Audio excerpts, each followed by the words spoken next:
Hello friends, welcome to my YouTube channel. दोस्तों, आज की वीडियो में हम एक्टिव वॉइस और पैसिव वॉइस के थोड़े से ट्रिक पढ़ेंगे, जिसको आप मतलब कि अगर फॉर एग्जांपल अगर आपको कोई टेस्ट देना है और आपके पास अपना टाइम नहीं है, तो कुछ ऐसी ट्रिक्स जो आपको दिमाग में रखनी है, और वो ट्रिक्स के साथ अगर आप एक्टिव और पैसिव वॉइस के एमसीक्यू सॉल्व करेंगे तो वो होपफुली आपके अच्छे से सॉल्व हो जाएंगे।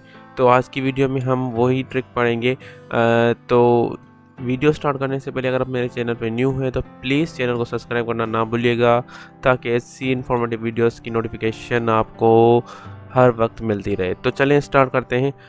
दोस्तों, आपको जो है एक्टिव और पैसिव वॉइस के लिए कुछ बेसिक चीज़ें ऑलरेडी पता होनी चाहिए।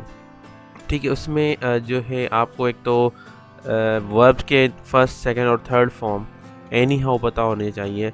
विदाउट दैट आपको ये नहीं मालूम पड़ेगा कि कैसे होगा। ठीक है, एटलीस्ट ये आपको करना है कि आपको वर्ब्स के जो है फर्स्ट, सेकंड, थर्ड फॉर्म आपको पता होना चाहिए। ठीक है। और दूसरी बात, आपको वैसे ही पता है कि जो एक्टिव और पैसिव वॉइस में most of the time by लगता ही है। ठीक है, बाय लगता है। तो वो हमें कुछ रेयर केसेस में बाय नहीं लगता, but most of the cases में बाय लगता है। तो ये चीज़ें जो है पैसिव वॉइस को जो बाय को शो करती हैं, और थर्ड फॉर्म उनका यूज़ होता है, तो वो चीज़ें आपको पता होनी चाहिए। ठीक है। अब जो है फर्स्ट जो है एक सेंटेंस पढ़ते हैं, the doctor had examined him. अब जो है ये एक्टिव वॉइस है। अब इसमें जो है पहले से ही अब देखने की बात यहाँ पर है कि यहाँ पर पहले से ही हैड एग्जामिन्ड है, तो इसमें हैड ही यूज़ होगा, पर उसके साथ बीन भी यूज़ होगा, हैड बीन। ठीक है। तो अब इसमें आप ऑप्शन में देखिए, हैड बीन कहाँ पे यूज़ हो रहा है? सिर्फ इसमें यूज़ हो रहा है, बाकी किसी में हैड बीन नहीं यूज़ हो रहा। तो without checking out other options आप इसको ही टिक करेंगे।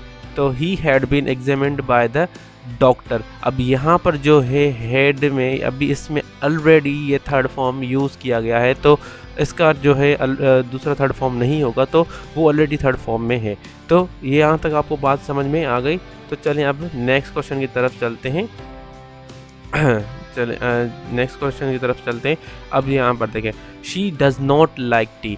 अब जो डज़ नॉट है वो प्रेजेंट को शो करता है। अब इसमें जो चीज़, अब डू नॉट, डज़ नॉट अगर आएगा तो इसमें इज़ और एम या फिर आर यूज़ होगा।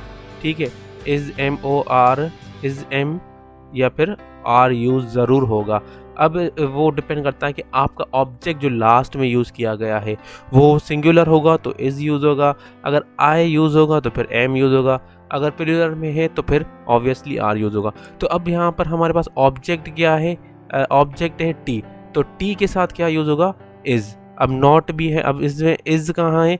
इज़ नॉट यहाँ पर है। ठीक है, अदर ऑप्शंस में इज़ नॉट भी नहीं है, कहीं पर भी नहीं है, वाज नॉट यूज़ ही नहीं होगा, तो फिर इसको जो है ब्लाइंडली आप इसको टिक कर दें, अदर ऑप्शंस को देखना ही नहीं है। तो आपको आ रही है बात समझ में कि ये ऐसी ट्रिक्स हैं जो कि आप दिमाग में रखेंगे तो आपके जो एमसीक्यूज़ हैं एक्टिव और पैसिव वॉइस के इजीली सॉल्व हो जाएंगे। तो अब चलते हैं नेक्स्ट क्वेश्चन की तरफ। नेक्स्ट क्वेश्चन देखते हैं। अब देखें, मिस्टर आनंद टीचेस अस साइंस। अब यहाँ पर भी जो है फर्स्ट फॉर्म यूज़ किया गया है, तो ये भी ऑब्वियसली इज़ एम आर आएगा। अब यहाँ पर देखना पड़ेगा कि ऑब्जेक्ट कौन सा है, यहाँ पर सिंगुलर है प्लूरल है, तो इज़ ही होगा। तो इज़ यहाँ पर कहाँ पर है? यहाँ पर है। तो आगे हमें ऑप्शन देखने की ज़रूरत ही नहीं है, यहाँ पर है इज़, और यहाँ पर थर्ड फॉर्म टीचर्स का क्या होगा? टॉट। और यहाँ पर जो है यहाँ पर टॉट यूज़ किया गया है, और यहाँ पर आपका आंसर बी होगा। बाकी जो है वाज वर में है, तो वो आपका ऑप्शन नहीं होगा। तो चलें नेक्स्ट क्वेश्चन की तरफ। यहाँ पर भी देखें, he hates bad people, same first form में है बैड पीपल। अब बैड पीपल तो एक तो नहीं होगा, तो ऑब्वियसली ऑब्जेक्ट हमारे पास जो है प्लूरल फॉर्म में है, तो यहाँ पर आर यूज़ होगा। तो आर कहाँ पर है? इस ऑप्शन में सिर्फ आर यहाँ पर है, तो फिर यहाँ पर दूसरे ऑप्शन देखने की ज़रूरत नहीं है। यहाँ पर आप फटाक से जो है टिक कर दें, आपका ऑप्शन ये करेक्ट होगा डी। उसके बाद नेक्स्ट क्वेश्चन है आई एम प्लेइंग। अब प्लेइंग जो है यहाँ पर बात याद रखिएगा, जहाँ पर भी आईएनजी फॉर्म होगा वहाँ पर आपका बीइंग ज़रूर यूज़ होगा, ये बात जहन में रख दें, ठीक है। वहाँ पर बीइंग ज़रूर यूज़ होगा। यहाँ पर एम है, एम जो है वो प्रेजेंट को शो करता है, तो इज़ एम आर ही आएगा इसमें, इज़ एम आर और बीइंग ज़रूर इस्तेमाल होगा। उसके अलावा आईएनजी फॉर्म की बात कर रहा हूँ, ठीक है। आईएनजी में जिसमें भी यूज़ होगा वर्ड में, वहाँ पर बीइंग ज़रूर यूज़ होगा, ठीक है। तो अब यहाँ पर देख लें ऑप्शन में बीइंग यहाँ पर भी है, बीइंग यहाँ पर भी है, ठीक है। दूसरों में बीइंग नहीं है, तो यहाँ पर दोनों दो ऑप्शन एक्सक्लूड हो जाएंगे, वो तो हमारे काम के नहीं है। अब यहाँ पर जो है बीइंग यूज़ किया गया है। अब यहाँ पर मैंने क्या बोला, एम कहाँ क्या यूज़ किया गया है, as a present form use किया गया है। तो वाज तो हमें पता है जो कि प्रेजेंट नहीं है, तो बचा क्या ऑप्शन, हमारे पास बी बचा। तो ये आपको आई होप आपको ये ट्रिक्स जो है समझ में आ रही होंगी। तो चलें अब नेक्स्ट क्वेश्चन की तरफ। अब यहाँ पर है सा, आई सा अ स्नेक। अब आपको पता है कि सा जो है पास्ट फॉर्म में किसका, सी का, विदाउट जो है verb form without verb form में बता दे रहा हूँ कि आपको ये समझ में नहीं आएंगे, तो एटलीस्ट एक्टिव पैसिव समझने के लिए आपको वर्ब समझना लाजिम है। तो सा जो है वो सी का सेकंड फॉर्म है, तो यहाँ पर क्या आएगा, वाज या वर, ठीक है। वाज या वर। अब वर्ब और वाज का जो है सिंगुलर और प्लूरल का चक्कर है। अगर आपका जो ऑब्जेक्ट है वो सिंगुलर होगा तो वहाँ पर वाज यूज़ होगा, अगर प्लूरल होगा तो वहाँ पर वर यूज़ होगा। तो अब अस्नेक तो वो एक क्वांटिटी को शो कर रहा है, तो वाज ही होगा, तो वाज इसमें भी है और वाज इसमें भी है। अब बाकी जो दोनों ऑप्शन हैं ये एक्सक्लूड हो जाएंगे, क्योंकि यहाँ पर ये हमारा ऑप्शन नहीं, मतलब कि इसमें वाज यूज़ ही नहीं किया गया। अब उसके बाद क्या देखना है, सा का थर्ड फॉर्म क्या है, सीन। तो सीन इसमें भी है और सीन इसमें भी है। अब उसके बाद यहाँ पर लिखा है बाय अस, और ये यहाँ पर क्या लिखा हुआ है, बाय मी। तो आई जो है हमेशा ऑब्जेक्ट में जाएगा तो वो मी हो जाएगा, अस तो जो है वी में, वी का जो है वो अस हो जाएगा और आई का जो है मी हो जाएगा। तो यहाँ पर जो करेक्ट फॉर्म होगा वो होगा सी, अ स्नैक वाज सीन बाय मी। समझ में आ रही है बात आपको।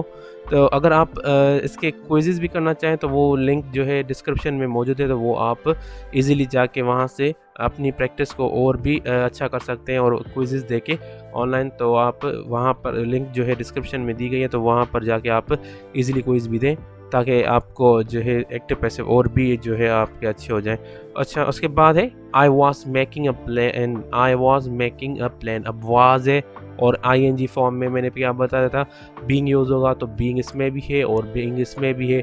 और वहाँ पर कौन सा जो ऑक्सिलरी जो वर्ब या हेल्पिंग वर्ब कौन सा यूज़ किया गया है, पास्ट का है तो पास्ट का होगा, तो ये ऑप्शन एक्सक्लूड हो जाएंगे यहाँ पर, क्योंकि इज़ जो है प्रेजेंट को शो कर रहा है, तो और कोई चीज़ देखनी नहीं है हमारे पास हमें, तो बस जो डी ऑप्शन है वो करेक्ट हो जाएगा। तो चलते हैं अब नेक्स्ट क्वेश्चन की तरफ। Who taught you English. अब हु का जो जिससे भी अगर हु के सेंटेंस यूज़ होते हैं, जिसका भी हु का सेंटेंस स्टार्टिंग में यूज़ होता है तो बाय वूम ज़रूर लगेगा, ये बात याद रख लीजिएगा, ये भी इम्पोर्टेंट पॉइंट है एक्टिव पैसिव की। जहाँ पर भी हु होगा तो बाय वूम होगा, तो बाय वूम तो इस दोनों में नहीं है, तो ये एक्सक्लूड हो जाएंगे, ठीक है। अब टॉट जो है सेकेंड फॉर्म और थर्ड फॉर्म है वर्ब का, तो वाज या वर यूज़ होगा। तो यहाँ पर हमें देखना पड़ेगा इंग्लिश क्या है, एक सब्जेक्ट है, तो यहाँ पर वाज है, यहाँ पर इज है, तो विदाउट एनी हेजिटेशन आपको क्या करना पड़ेगा, ये सिलेक्ट करना पड़ेगा और ये एक्सक्लूड करना पड़ेगा। तो आपका जो ऑप्शन बनेगा by whom was English taught to you. तो चलते हैं नेक्स्ट क्वेश्चन की तरफ। अच्छा, अब नेक्स्ट क्वेश्चन है कि दे ग्रीट मी चेयरफुली एवरी मॉर्निंग। अब यहाँ पर जो ग्रीट है वो प्रेजेंट को शो करा है, ठीक है। अब प्रेजेंट को शो करा है तो इज एम आर तो आएगा। अब यहाँ पर ये जो दो ऑप्शन है, अब यहाँ पर क्या लिखा हुआ है, यहाँ पर बीइंग तो हमें पता है आईएनजी फॉर्म में यूज़ होगा, यहाँ पर कोई भी आईएनजी फॉर्म नहीं यूज़ किया गया और इसको आप वर्ब नहीं कंसीडर करिएगा, ये मॉर्निंग जो है वर्ब नहीं है, ठीक है। तो यहाँ पर जो बीइंग है वो तो एक्सक्लूड हो जाएगा और डन यहाँ पर लिखा गया, तो डन की कोई बात ही नहीं। बाकी बचे हमारे पास दो ऑप्शन, सही है। तो वाज की तो बात होगी नहीं क्योंकि ये ऑलरेडी हमारे पास जो टेंस है हमारे पास वो प्रेजेंट में, तो यहाँ पर बचेगा कौन सा ऑप्शन, अब बी बचेगा, I am greeted cheerfully bye them every morning. तो ये ट्रिक जो है आपको एटलीस्ट हेल्पफुल रहेगी आपके जो एग्ज़ाम्स है। अगर आपके पास टाइम नहीं है तो आप इनको इस ट्रिक्स को अप्लाई करके आप जो है एमसीक्यू सॉल्व कर सकते हैं। तो अब दूसरा क्वेश्चन है कि you will press her very much. अब यहाँ पर ये क्वेश्चन नोट डाउन कर लें क्योंकि इसके ऑप्शन जो है नेक्स्ट पेज में हैं। तो you will press her very much, अब विल की बात हो रही है तो यहाँ पर जो है विल के साथ बी यूज होगा। यहाँ पर बी ये नहीं है तो ये एक्सक्लूड हो जाएगा, यहाँ पर बी है तो उसको हम रखेंगे, और यहाँ पर विल बीइंग तो यूज़ ही नहीं होगा क्योंकि आईएनजी फॉर्म तो है ही नहीं, ठीक है।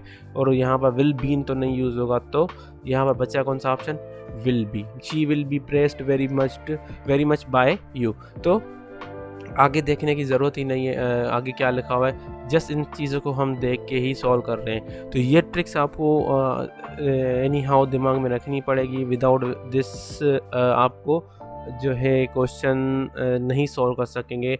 तो एटलीस्ट आपको वर्ब के फर्स्ट सेकंड थर्ड फॉर्म और ये जो मैंने ट्रिक्स बताई हैं इनको आप जहन में रखिएगा, तो आपका जो है एक्टिव पैसिव का क्विज़ वो इजीली सॉल्व हो जाएगा। तो वीडियो लंबी ना हो तो इसलिए मैंने वीडियोस को पार्ट्स में बनाया है। तो आज की वीडियो के लिए इतना काफ़ी है। तो मिलते हैं अगली वीडियो में, अपना ख्याल रखिएगा और प्लीज़ चैनल को सब्सक्राइब करिए ताकि आपको हर नोटिफिकेशन वीडियोस की मिलती रहें। तो मिलते हैं अगली वीडियो में।